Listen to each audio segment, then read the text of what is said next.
Welcome to my channel Alien Signal, the relics of a violent past. The holographic sun of Carthun Prime burned overhead, casting a pale orange glow across Training Hall 7 of the Galactic Coalition War Academy. The chamber was vast, large enough to house a small fleet of strike vessels, and yet it felt confined beneath the weight of expectation. Rows of cadets from a dozen species stood in formation, their armor gleaming under the artificial light. At the front of the hall stood Instructor Vare of the Thaun Dominion. Towering and skeletal, his elongated fingers tapped against a crystalline console. Behind him, a stasis field shimmered to life, revealing a long display case.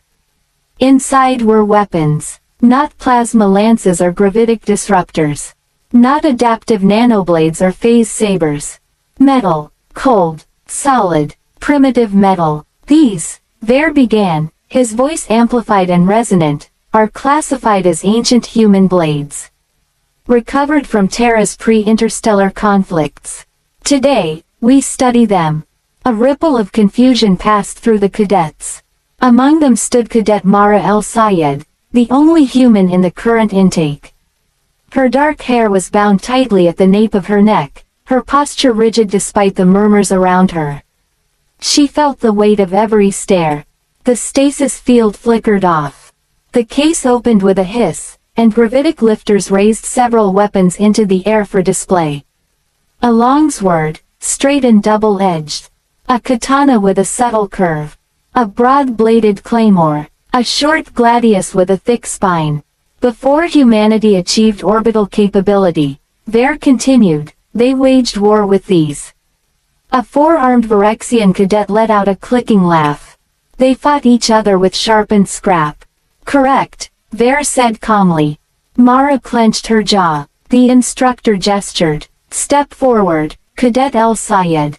As the only representative of your species, your perspective may prove enlightening.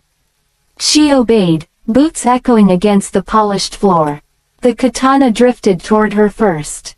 It settled into her open palms with a weight that felt both familiar and distant, like a memory inherited rather than lived. The hall fell silent. Mara shifted her grip. Then she frowned. She lifted the blade slightly, testing its balance point. Why is this so badly balanced? She asked quietly. The silence shattered. Middle. Questioning legends. Vare tilted his narrow head. Explain. Mara rotated the blade in her hands, measuring it by instinct. The center of mass is too far forward for extended engagement. It would fatigue the wielder's wrist. The grip isn't optimized for modular adaptation. And the curvature. She paused, glancing up at the hovering displays that showed technical schematics. It's designed for slicing from horseback, she finished. But most human wars weren't fought exclusively on horseback. A murmur spread among the cadets. The Varexian's mandibles flexed. You insult your own species' relics. Mara shook her head. No, I'm saying you're looking at them wrong. Vare gestured for her to continue. These weren't designed to be perfect. They were designed to be usable. Repairable. Forged with the technology available at the time. She carefully tested the blade's swing arc. Balance wasn't standardized across centuries. It depended on the smith, the region, the soldier. Primitive inconsistency, the Varexian muttered. Adaptability, Mara corrected. Vare tapped his console. Cadets, you will each select one blade. You will spar under gravity-normalized conditions. No enhancements. A collective intake of breath swept the room.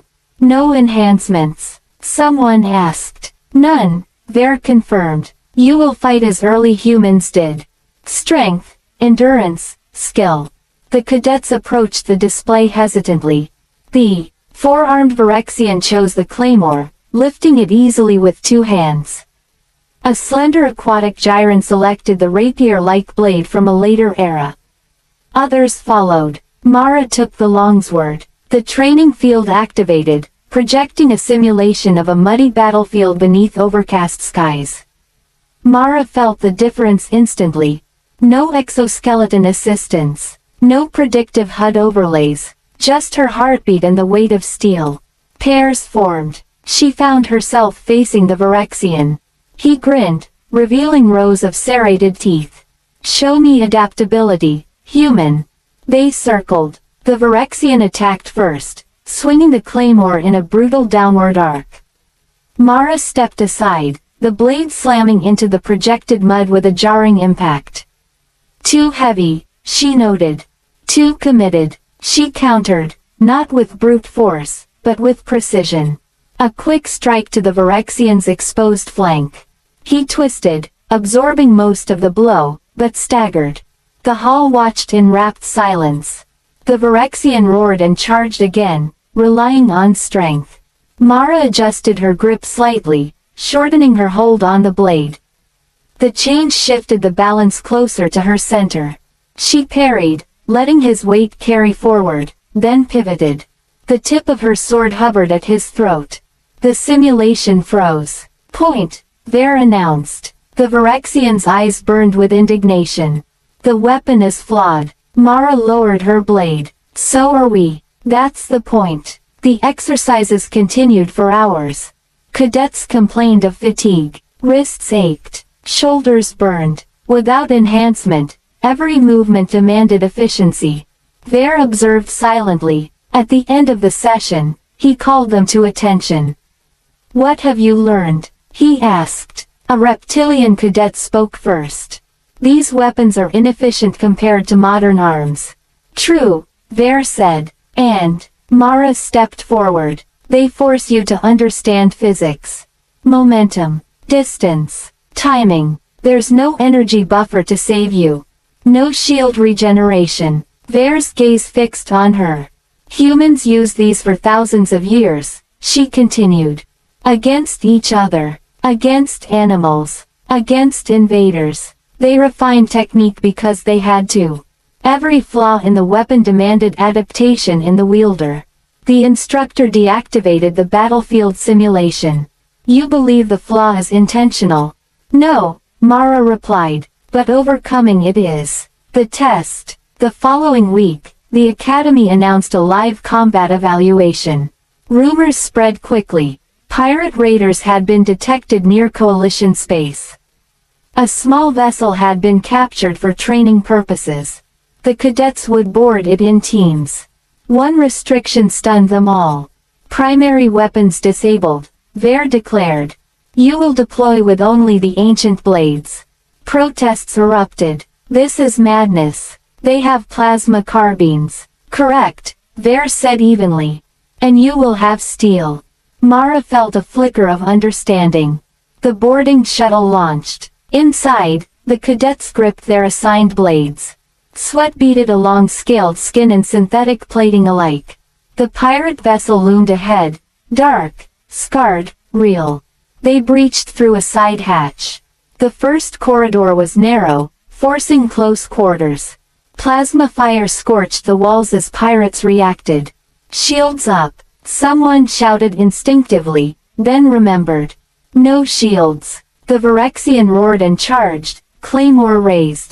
A plasma bolt grazed his shoulder, but he closed the distance too quickly for a second shot. The heavy blade cleaved through the pirate's weapon arm.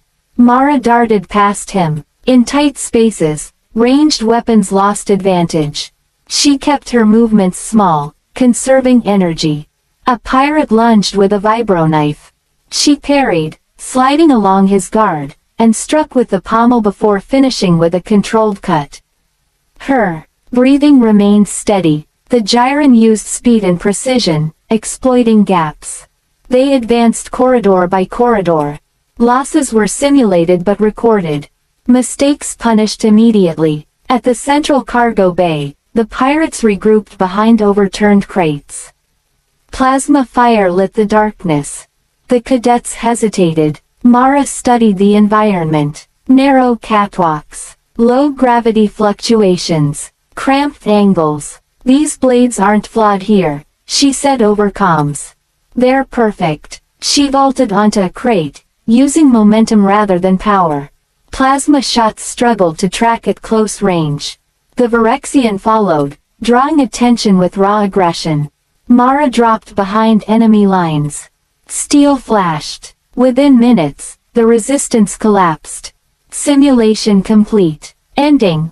Redefining strength. Back at the academy, the cadets stood bruised and exhausted. Ver paced before them. You entered this hall believing technological superiority defines strength, he said. Today you learned otherwise. He gestured to the blades resting on the rack. Ancient human blades are flawed by modern standards. Unbalanced, limited, crude. His eyes settled on Mara. But they demand mastery of fundamentals. They punish waste. They reward adaptation. The Virexian stepped forward unexpectedly. I misjudged them, he admitted grudgingly. And you? Mara inclined her head. Ver continued, in advanced warfare, systems fail. Power depletes. Shields collapse. When that happens, what remains? He picked up the katana Mara had first criticized. The warrior. He handed it to her. Cadet El-Sayed questioned the balance of this blade. In doing so, she demonstrated understanding. True analysis is not reverence. It is examination. Mara accepted the weapon. It's still imperfect, she said. Ver's eyes glinted. So is every soldier. A faint smile touched her lips. In the weeks that followed, the academy curriculum changed. Close quarters combat training incorporated the ancient blades as foundational study. Cadets learned leverage before energy modulation. Footwork before flight packs. Mara often remained after sessions, practicing alone. She experimented with grips, adjusted stance lengths, even suggested minor design modifications based on historical models. Not to modernize them completely, but to understand them better. One evening, the Virexian joined her. You still think it's badly balanced? He asked. She tested the sword's arc, feeling the forward pull. Yes, she said, but now I know how to use that. He nodded slowly. Across the galaxy, war continued to evolve. Faster ships, deadlier weapons, smarter AI. But in Training Hall 7, beneath the simulated sun of Carthun Prime, cadets learned a quieter truth. Perfection is comfortable, flaws teach survival, and sometimes, the oldest weapons reveal the sharpest lessons. Thank you for listening. Subscribe for more cinematic science fiction stories.